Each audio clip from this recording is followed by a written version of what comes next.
Yeroo ammaa kana Saudi Arabiyaa keessatti seerri haarofti ba'ee jira. Seera haarawaa kanarratti wayiroonni seeraan ala taatan hiqaamaa hin qabne akka hiqaamaa hojjechiifatan jedhee mootummaan eeyyamee jira. Guyyaan carraa kanaa yeroo dhumate garuu seerri haarofti ba'ee seerri biyya kanatti akka cimu hundi keessanuu ni beektu. Kanaafuu warroonni rafaa jirtan akka dammattan bakka jirtanii dammattanii hiqaamaa keessan hojjechiifattanii harkaan akka bugaattan hundi keessanuu dhaamsi isin bira ga'ee jira jechuudha.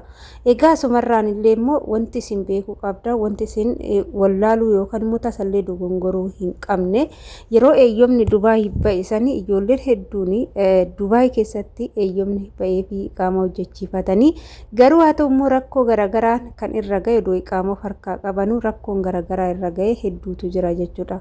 Egaa isinirrallee ijoollee Saudi Arabiyaa keessallee rakkoon kun akka hin geenyefan viidiyoo kana haga tokko waan anu hubadheefan qabadhee gara keessan dhufee jira. Isin immoo laayik gochuudhaan viidiyoon kun maal akka ta'e hanga xumuraatitti dhaggeeffadhaa isiniin jechuun affeerraa kooti maaliif sin fayyaduu danda'a waan ta'eef jechuudha. Inni kun afaan Amaaraatiin hedduminaan sirriitti warroonni odeeffannoo kana qaban dabarsaa jiru. Ani immoo afaan Oromootti hiikee isinii dabarsuu dhufee jira jechuudha. Egaa asumarraa warroonni mana keenyaaf haarawaa taatellee laayik sheer gochuudhaan nu jabeessaa isiniin jenna.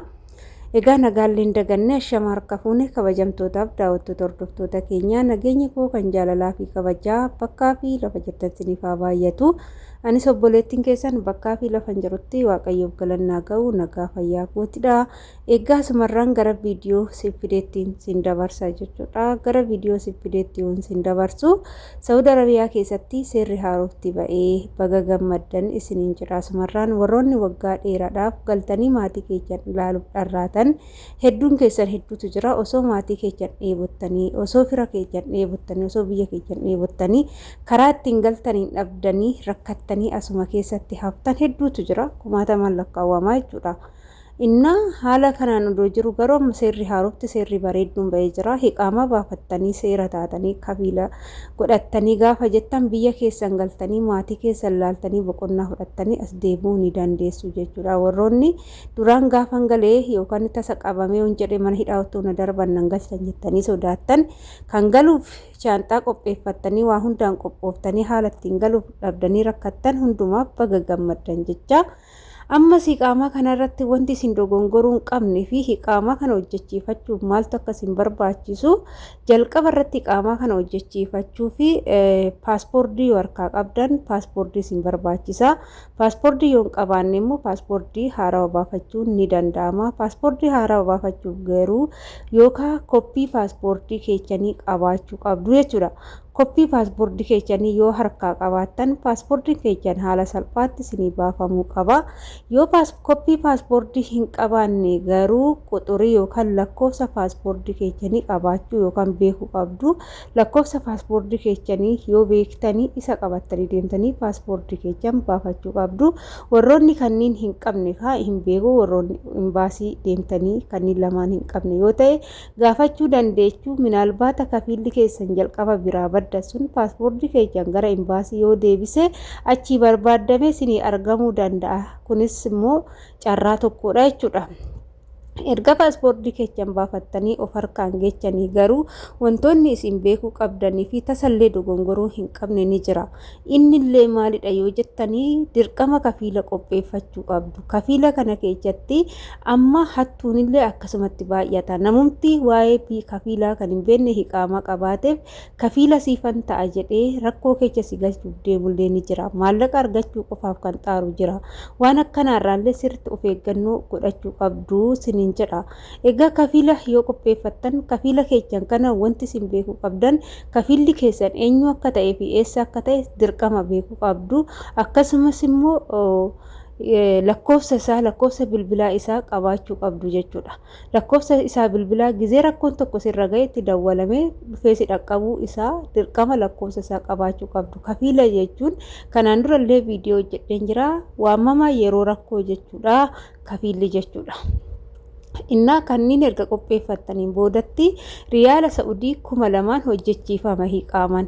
Garuu yeroo ammaa dallaalonni itti nam'anii hattuun garagaraatiin nam'itee birrii gurguddaa ijoollee gaafachaa jiru. Ijoolleen hedduun immoo hiqaamaa kana yoo baafanne jedhanii itti badaa jiru. Dhugaa rabbii isiniin jedha takka fa'a riyaala riyaala 15,000 jedhanii wanti kun dhugaadha obboleettii koonaa deebisinaan jette hiqaama hojjechiifachuudhaaf 15,000 wanti nama baasisu hin jiru jechuudha.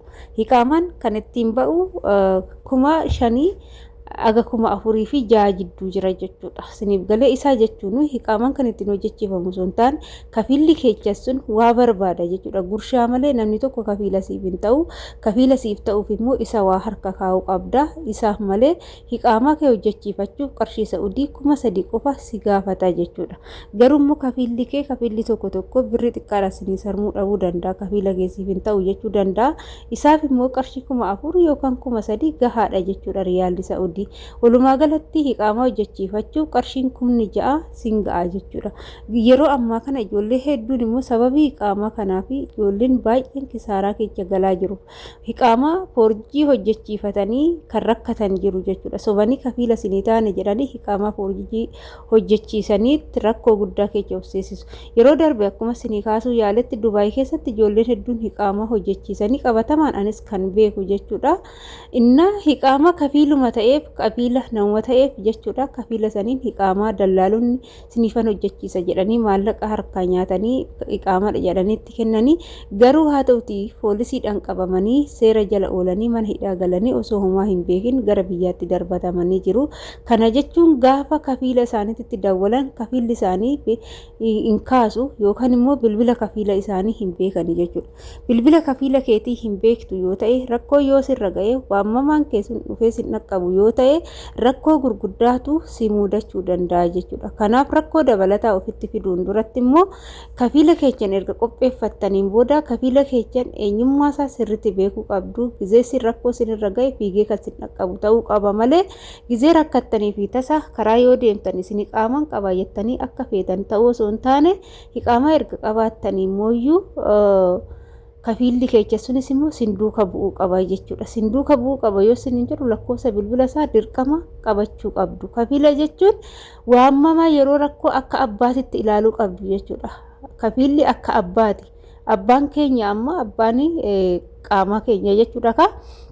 Yeroo rakkoon nurra ga'e yeroo miidhaan tokko nurra ga'e fakkeenya biyyatti gizee maatii keenya bira warra keenya bira jirru maatiin keenya sanirra yoo nurra ijoolleerra rakkoon ga'e rakkoo saniif yoo qabamne jenne maatiitu waamama jechuudha. Kafiila jechuun akkasiidha. Rakkoon tokko yoo sirra ga'e kasii waamamuu fi kasii dhaqqabu kafiila sanii jechuudha. Maaliif kafiilli barbaachisee amma warroonni biyya kana keessa jiraata biyya kanaa waan ta'aniif kafiilli minaaminni isaaniin barbaachisu. Ijoollee isaaniitiif ofumaaf hojjechiisu. Ijoollee isaaniitiif waamamaa yeroo rakkoo isaantu ta'a isaanumatu ofii ta'a. Akkuma biyya keenyatti mattaa'uqaa yoo baafattu itti gaafatamaa yeroo rakkoo yoo jedhan abbaa kee yookaan haadha kee kan himtu sanii jechuudha. Asitti illee immoo kafiila jechuun haala saniini jechuudha. Kanaafuu kafiila kana duraa duuba isaa sirriitti beekuu qabda jechuudha. Hin beektu yoo ta'e hiqaamti qofis hojjechiifame farka kee yoo ga'e rakkoo si mudatu jechuuf miti jechuudha. Rakkoon tokko tasa odoo si mudate inni sun si argame rakkoo san keessaa si baasuu kan danda'udha malee ati doo hiqaama farkaan qabattee rakkoon tasa sirra ga'e hiqaama sun rakkoo keessaa si baasuu hin danda'u. Kan rakkoo san keessaa si baasuu danda'u kafiila sanii jechuudha. Kafiila hiqaama kana si hojjechiise san qofaadha jechuudha. Kanaaf jechuudha maallaqallee kafiila keessattuu kaffaltan maallaqa mallee hin qabna jettanii duuba dhaabbattanii itti hin calleechinaa hin nyaattaminaa hattuudhaaf isin kenninaa isin jechuun affeerraa kootis isin jedha. Maaliif waanan argee fi waanan dhaga'ee fi waanan hubadhee gara keessan qooduu dhufee jira jechuudha. Egaa kana fakkaata hordoftoota kiyyaa.